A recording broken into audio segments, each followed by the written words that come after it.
การถือผ้าก่อนวัยอันควรเนาะเป็นสิ่งที่บ่มีไผปรารถนาเนาะในเมื่อเกิดมาแล้วหรือว่ามันเกิดมีความผิดพลาดแล้ว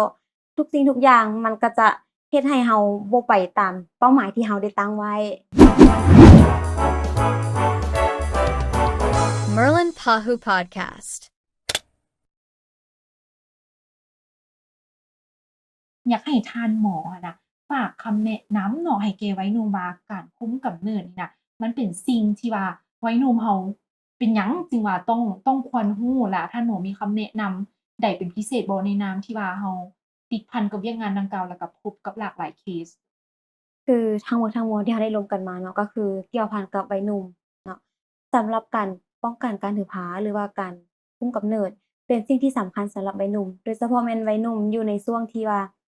กำลังอยู่ในช่วงกำลังอยากรู้อยากรู้อยากเห็นอยากลอง แม่นอยากรู้อยากเห็นอยากลองแม่นบ่แน่นอนผลตามมามันมีอยู่แล้วเนาะโดยเฉพาะแม่นวัยหนุ่มแม่หญิงเรา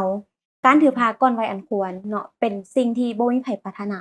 เนาะในเมื่อเกิดมาแล้วหรือว่ามันเกิดมีความผิดพลาดแล้วทุกสิ่งทุกอย่างมันก็จะเฮ็ดให้เราบ่ไปตามเป้าหมายที่เราได้ตั้งไว้แม่นบ่บางเทื่ออุ๊ยข้อยอยากไปเรียนต่อเผอิญข้อยถือผ้าแล้วข้อยต้องเฮ็ดแนวใดเนาะมันจะมีแบบนี้หลายๆอันแต่ว่าเชื่อว่าในการที่แบบว่าเราให้ข้อมูลแบบนี้แต่ก็ยังมีหลายคนที่แบบว่าบางคนมีอยู่ที่เขาเจ้าอยากคุมกำเนิดหรือว่าอยากวางแผนแต่เขาเจ้ายังมีความอายอยู่เขาเจ้าบ่กล้าที่จะเข้ามาหาเราเนาะอันนี้คือข้อจำกัดตัวหนึ่งที่เรายังแก้ไขปัญหาตัวนี้ได้เกือบว่าว่ายากเนาะเพราะว่าเราบ่สามารถบอกเขาเจ้าว่าเราเว้าได้อยู่เนาะว่าให้เขาเจ้ามาหาเราแต่ว่า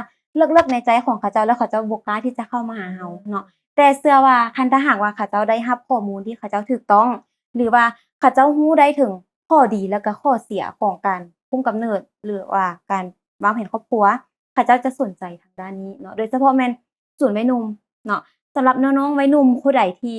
อยากอ่าวางแผนคุมกำเนิดหรือว่าอยากคุมกำเนิดด้วยวิธีใดก็ตามอยู่ศูนย์วัยหนุ่มเราแม่นมีเนาะจบถุงยางอนามัยยาคุมเนาะทั้งเป็นยาคุมฉุกเฉินยาคุมที่ว่ากินประจำแล้วก็ทั้งยาซักยาฝางเนาะแม่นทางศูนย์วัยหนุ่มของเรามีบริการทางด้านนี้เนาะสำหรับการบริการแม่นฟรีเนาะจะบ่ได้เสียค่าเลยเนาะวัยหนุ่มสามารถเข้ามาหาพวกเราได้นอกเหนือจากนั้นพวกเราก็มีทางด้านท่านหมอเนาะที่ว่าเขาเจ้าให้การบริการอยู่อาจจะเป็นทั้งหมอหญิงแล้วก็หมอชายที่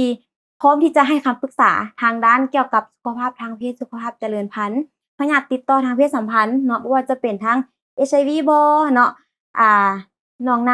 หอนไก่เนาะซิฟิลิสอิหยังต่างๆที่เอิ้นว่าเป็นพยาธิติดต่อทางเพศสัมพันธ์แม่นพวกเราจะมีท่านหมอที่ให้คำปรึกษาอยู่เนาะแล้วก็อีกสำคัญเลยก็คือการวางแผนครอบครัวยาคุมยาซักเนาะแม่นสามารถเข้ามาหาพวกเราได้ทุกสิ่งทุกอย่างเนาะหรือว่าผู้ใดที่เข้ามาบริการอยู่ของเราเชื่อได้เลยว่าเป็นมิตรปิดลับอาข้อมูลทุกอย่างที่เข้ามาหาเราแม่นจะบ่ถูกเปิดเผยเนาะออกไปบ่อนอื่นเพราะว่าสำหรับศูนย์แม่นมของเราเนาะจะมีทั้งห้องให้คำปรึกษานำเนาะจะมีเบอร์สายด่วนก็คือ1361สำหรับท่านหญิงเนาะ137สำหรับท่านชายตัวนี้จะเป็นโทรฟรีแล้วสามารถติดต่อพวกเราได้ก็คือ 9:00 นหา 5:00 นอันนี้สำหรับเบอร์สายด่วนแล้วก็นอกเหนือจากนั้นก็คือเราจะมีทาง WhatsApp นำเนาะสำหรับเบอร์ WhatsApp ก็คือจะเป็น52174490เนาะ52174490ย้ำเบอร์ไว้ก่อน